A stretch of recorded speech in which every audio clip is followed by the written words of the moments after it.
Sveti Florjan v Luni. V zlatih starih časih, ko so bile krave še po grošu, teleta pa po krajcarju, je služil sveti Florjan za pastirja. Vsako leto je zaslužil krajcar.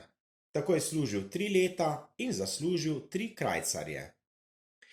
Po 3 letih je sklenil, da bo odšel po svetu. Gospodar ga ni rad pustil, ker je bil priden, vesel in dobrosrčen. A kaj je hotel? Da pa mu pastirček ne bi mogel oponašati skopuštva, mu je dal za nameček še lepo novo suknjico. Pastir jo je veselo drobil po prašni cesti in zadovoljno žvenketal s krajcarji v žepu.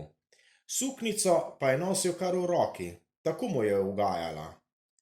Potoval je, vendar pravzaprav ni vedel, kam bi šel, niti kaj bi počel z denarci.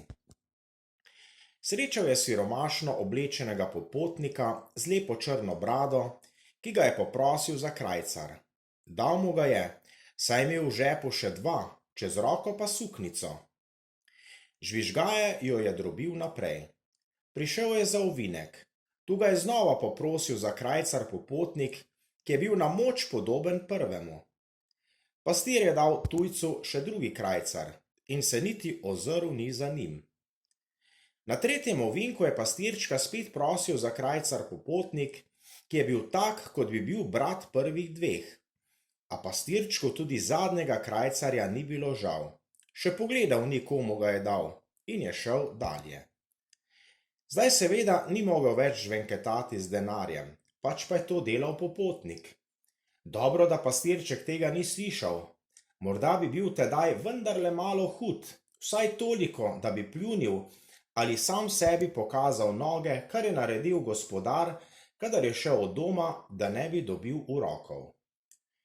Pastirčku zdaj ni bilo več treba držati roke v žepu in paziti na denar. Zato si je oblekel suknjico in jo hotel ubrati naprej. A spet je stal čudni popotnik pred njim in ga prosil še za suknjico. Tedaj se je tudi pastirčku zazdelo čudno, da so si vsi popotniki podobni, kakor krajcar krajcarju, in vsi enako slabo oblečeni. Toda mislil si je, siromak je že star, jaz pa sem mlad. Nikoli nisem imel suknjice in tudi zdaj ne potrebujem. Zato je dal popotniku še suknjico. Tedaj je tujcu zažarel obraz in pastirček je v njem prepoznal samega Kristusa. Kristus ga je vprašal: Florjan, s čim naj ti povrnem krajcarje in suknjico? Pastirček mu je skromno odvrnil: Ni treba, saj ni vredno plačila. Če pa si smem kaj dobrega zaželeti, naredi, da bom vedno mlad in vesel in da se bom vedno smejal.